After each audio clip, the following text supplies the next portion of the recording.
Hello everyone, कैसे हैं आप लोग। उम्मीद करते हैं अच्छे होंगे। आज हम लोग एक बेहतरीन जॉब जो अकाउंट क्लर्क कम टाइपिस्ट की जॉब है और इसके पूरी जॉब प्रोफाइल के बारे में बात करेंगे। मैं उन्हीं चीज़ों के बारे में बात करूंगा जिसको अभी आपको ज़रूरत है। अगर आप जॉब पा जाएंगे तो आप खुद ही सब चीज़ें जान जाएंगे। क्यों आपको इस जॉब के लिए तैयारी करनी चाहिए और ये क्यों 10+2 लेवल की सबसे अच्छी जॉब है। अंडर ग्रेजुएट में ये क्यों सबसे अच्छी जॉब है, क्या इसकी जॉब प्रोफाइल होती है, प्रमोशन इसका कितना फास्ट होता है, ये आप देखेंगे तो दंग रह जाएंगे। कि मतलब आप अगर ग्रेजुएशन हो तो कितना तेज प्रमोशन होगा, अगर मान लो आप 10+2 करके ही इस जॉब को पाते हो तो कैसा प्रमोशन होगा। हर एक चीज़ पे बात करेंगे। सैलरी कहाँ होती है, कितनी होती है, उसकी सैलरी स्लिप में दिखाऊंगा। पोस्टिंग कित कहाँ कहाँ होती है और हर चीज़ के बारे में कि इसका सिलेक्शन प्रोसेस क्या होता है, ट्रेनिंग कितने दिन की होती है और कैसी होती है, हार्ड होती है, क्या होता है, posting, duty timing, job profile क्या करना होता है इनको, प्रमोशन कैसा होता है इनका। बहुत ज़बरदस्त प्रमोशन है इनका। आप मतलब best, one of the best promotion आप देखेंगे एनटीपीसी की जॉब में। सैलरी एंड अलाउंस देखेंगे जो कि अपना मेन मोटिव होता है। लीव एंड ट्रांसफ़र का क्या रूल है इनके लिए, फैसिलिटीज़ कौन कौन सी मिलती हैं, लास्ट में इसके एडवांटेजेस एंड डिसएडवांटेजेस, और फीमेल के लिए जॉब कैसी है, हर एक चीज़ पे हम लोग बात करने वाले हैं। ठीक है, तो सबसे पहले हम लोग सिलेक्शन प्रोसेस पे बात करते हैं। तो देखो भाई, कोई भी आदमी, इसमें दो तरीके का सिलेक्शन होता है। एक तो प्रमोशनल कोटा होता है जो प्रमोशन करके दिया जाता है। इसमें मान लो 30 से 35% जो भी भर्ती होती है उसमें ये मतलब प्रमोशनल जो ग्रुप डी के स्टाफ हैं या अदर स्टाफ है वो जीडीसी और एलडीसी देके यहाँ पे अकाउंट क्लर्क में आते हैं। कुछ लोग जो कंपैशनेट ग्राउंड पे होते हैं, जिनके किसी फादर या मदर की डेथ हो जाती है, तो वो कंपैशनेट ग्राउंड पे अगर क्वालिफिकेशन पूरी करते हैं तो उनको यहाँ पे जो है वो पोस्टिंग दी जाती है। अब आपको बाकी 70% के करीब ये आपकी डायरेक्ट जो है वो भर्ती होती है, जिसका फॉर्म अभी आ चुका है, आप लोग भरेंगे। होता क्या है इसमें, अगर आप 12th पास आउट है, सिर्फ 12th पास आउट है, तो आपके 50% मार्क्स होने चाहिए 12th में। SC ST वाले भाई हमारे इसमें वो उनको छूट मिली है, उनके लिए 50%। लेकिन अगर आप 12th से ज़्यादा है, ग्रेजुएशन है, तो कोई भी ये बॉन्डिंग नहीं है कि 50% होना चाहिए। और आप अपियरिंग नहीं, पास आउट होने चाहिए, तब आप ये फॉर्म भर सकते हैं। ठीक है। अब हम इसमें होता क्या क्या है, इसमें देखो CBT 1 होता है जिसमें जो 100 मार्क्स का होता है, टाइम आपको 90 मिनट दिया जाता है और क्वेश्चन होते हैं 100 क्वेश्चन। निगेटिव 1/3 होती है। कट ऑफ देखो भाई, इसकी कट ऑफ जो 2019 में गई थी थोड़ा कम थी, लेकिन अब जो अभी जो फाइनल कट ऑफ आएगी वो हाई जाएगी। फिर भी CBT 1 की कट ऑफ आप ये समझिए जो अभी भर्ती आई है उसके हिसाब से UR वालों के लिए 80+, 75 to 80 रहने वाली है।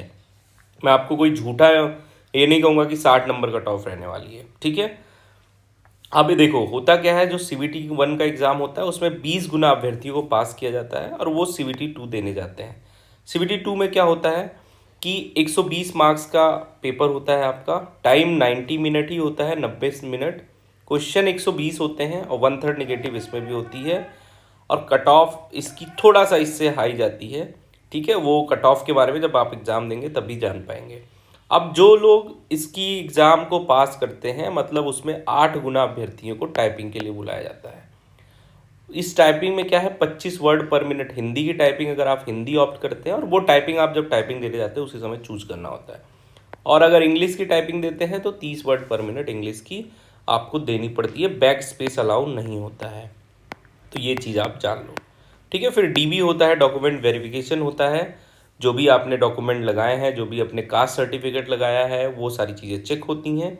फिर मेडिकल होता है और फाइनल कट ऑफ जो बनती है वो CBT 2 की मेरिट पे आपका मेरिट बनता है और आप फाइनल पोस्टिंग दे दी जाती है। ये इतना सिलेक्शन प्रोसेस है। ठीक है भाई।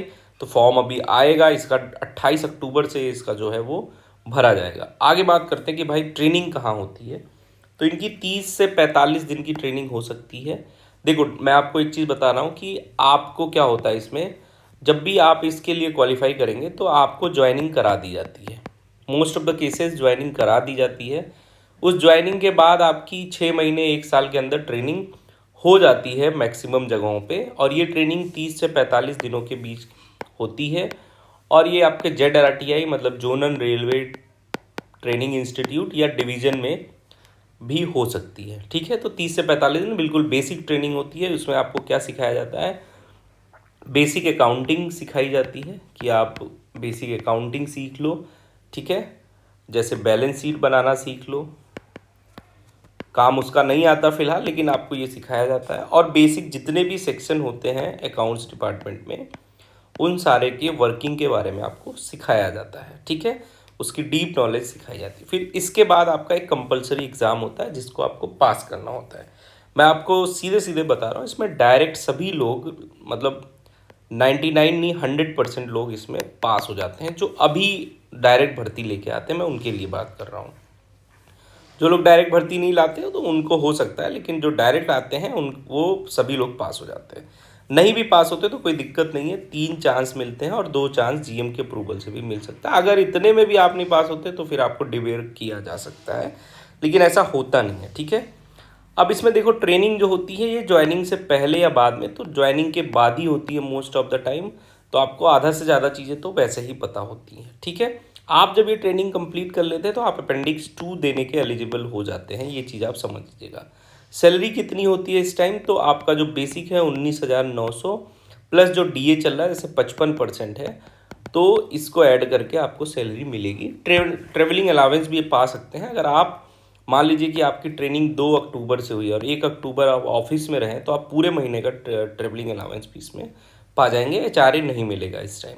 ठीक है, तो ये समझ लीजिए। और जब आप ऑफिस में रहते हैं, वहाँ से ट्रेनिंग देने जाते हैं, तो और भी भत्ता आपको मिलता है, लेकिन इतनी तो बेसिक सैलरी आपको मिलेगी। ठीक है, पोस्टिंग कहाँ कहाँ होती है इनकी भाई, तो देखो ये जॉब बहुत ही बढ़िया जॉब है। मतलब ये समझ लो एक बेस्ट जॉब है। 12th के बाद इतना एसएससी में भी ऐसी जॉब नहीं मिलेगी आपको। क्यों, मैं आपको लास्ट में बताऊंगा। एक्स और वाई सिटी में आपकी पोस्टिंग होगी। एक्स और वाई सिटी मैंने आपको बताया है। इसमें एक्स सिटी में लगभग 30% एचआरए और वाई सिटी में 20% एचआरए आपको मिलता है, जो कि हमेशा अच्छी सिटी होती है। जैसे एक्स सिटी तो बहुत कम है, जैसे अहमदाबाद, मुंबई, दिल्ली, हैदराबाद, कोलकाता, ये सब एक्स सिटी में है। बाकी वाई सिटी में लखनऊ हो गया अपना, ठीक है, वडोदरा हो गया, ये सारी सिटी वाई सिटी में आती है। इनकी जो पोस्टिंग होती है हमेशा या तो हेडक्वार्टर में होगी, जैसे मुंबई जोन में होगी तो हेडक्वार्टर चर्च गेट में होगी वेस्टर्न रेलवे की, या डीआरएम ऑफिस में होगी। ठीक है, डीआरएम ऑफिस में ही जो अकाउंट के ऑफिस होती है उसमें इनकी पोस्टिंग होती है। प्रोडक्शन शॉप में हो सकती है, जैसे कपूरथला पे है। वर्कशॉप में हो सकती है। आरडीएसओ में भी हो सकती है, जो research development and standard organisation Lucknow में है। यहाँ सब होती है। अब देखो होता क्या है, अगर इनका डीआरएम ऑफिस या यहाँ सब होता है हेडक्वार्टर में, तो फिक्स टाइम इनकी हमेशा ही जॉब होती है। ओनली डे जॉब होती है, नो नाइट शिफ्ट, कोई नाइट शिफ्ट नहीं होती है। और इनका ड्यूटी टाइम क्या होता है, हेडक्वार्टर डीआरएम यहाँ पे है तो 9 बजे से लेकर 5:30 बजे तक, जिसमें बीच में लंच का भी 1 घंटे का टाइम मिलता है लगभग। ठीक है, सैटरडे संडे ऑफ होता है, ये चीज़ आप समझ लो। अगर ये हेडक्वार्टर डीआरएम में है तो इनका सैटरडे संडे ऑफ होगा। अगर ये वर्कशॉप या कहीं अन्य जगहों पे है तो ड्यूटी टाइमिंग होती है 9:20 से 4:50, आधे घंटे का लंच मिलता है बीच में। और मंडे टू सैटरडे जॉब करना होता है, लेकिन सैटरडे को हाफ डे होता है। सैटरडे को 2:20 तक आपकी टाइमिंग होती है। तो और कोई भी नाइट शिफ्ट नहीं होता। आप ये समझो जो भी नेशनल हॉलीडेज हैं सब हॉलीडेज पे आपको छुट्टी मिलेगी। सारी छुट्टियां आपको बाकायदा मिलती हैं। ठीक है, तो मतलब पोस्टिंग के वजह को लेकर रेलवे की बेस्ट जॉब है, ये समझ लो आप। सैटरडे संडे ऑफ मिल रहा है, इससे ज़्यादा आपको क्या चाहिए। अगर आप कहीं तैयारी कर रहे हैं तो बेस्ट जॉब है आप, और अदर तैयारी को भी कर सकते हैं। इसमें आगे बात करते हैं प्रमोशन, जो मेन है ना, जो मैं आपको दिखाना चाहता हूँ कि इसमें प्रमोशन कैसे होता है। आप एक चीज़ देखो, आप अकाउंट क्लर्क कम टाइपिस्ट ज्वाइन करते हो। ठीक है, अकाउंट क्लर्क कम टाइपिस्ट लेवल 2 में ज्वाइन करते हो। 2 चीज़ें मैं आपको बताऊंगा, देखो कुछ भटकाने की बात नहीं, सीधी बात करूंगा। अगर आप सिर्फ 12th पास आउट हैं तो थोड़ा लेट प्रमोशन है इसका, लेकिन अगर आप ग्रेजुएशन है और इस जॉब को ज्वाइन करते हैं तो बिल्कुल रिग्रेट होने की बात नहीं है। अगर आप लेवल 2 पे ज्वाइन करते हैं 1900 ग्रेड पे, ठीक है, तो 3 साल की सर्विस आपको चाहिए। 3 साल की सर्विस में क्या चाहिए, अगर आप इसमें अपेंडिक्स 2 आपको पास करना पड़ेगा इस बीच में, और 100% सभी लोग पास कर लेते हैं और भर्तियां भी आती हैं। अपेंडिक्स 2 पास कर लिए ट्रेनिंग के बाद आप, तो आप बन जाएंगे जूनियर अकाउंटेंट। एक चीज़ और समझिए, अगर आप ग्रेजुएट हैं, 3 साल की सर्विस पूरी होती है आपकी, ठीक है, तो और 2 साल की सर्विस पूरी कर लेते हैं तो आप अपेंडिक्स 3 भी दे सकते हैं। ठीक है, यहाँ भी आप अपेंडिक्स 3 दे सकते हैं। मतलब अगर आप ग्रेजुएट हैं और 3 साल अकाउंट में सर्विस पूरी कर लिए तो आप अपेंडिक्स 3 का एग्ज़ाम दे सकते हैं। मतलब मान लो कि वहाँ पे JEE की भर्ती नहीं है, अकाउंटेंट की भर्ती नहीं है, तो आप सीधे कहाँ पहुँच जाएंगे, SO पे बन जाएंगे, सेक्शन ऑफिसर बन जाएंगे। ठीक है, कब, जब वहाँ पे ये भर्तियाँ ना हो और आप अपेंडिक्स 2 पास कर लें। ठीक है, होता क्या है, देखो सिनारियो बहुत सारे लोग बने भी हैं, मैंने ऑफिस में भी पता किया। जैसे आपने अपेंडिक्स 2 दिया, जिस साल आपकी ट्रेनिंग हुई उसी साल अपेंडिक्स 2 दिया, आप पास कर ले गए। अगले साल अपेंडिक्स 3 का एग्जाम आता है और आप अपेंडिक्स 3 दे देते हैं, उसमें भी पास कर लेते हो, तो जैसे ही 3 साल की सर्विस पूरी होगी तो आप क्या हो जाएंगे, आप डायरेक्ट SO बन जाएंगे। ठीक है, ये चीज़ आप याद रखना। नहीं भी होते हैं तो 3 साल की सर्विस के बाद आपको JEE बना दिया जाएगा, अपेंडिक्स 2 पास होना चाहिए उसके साथ।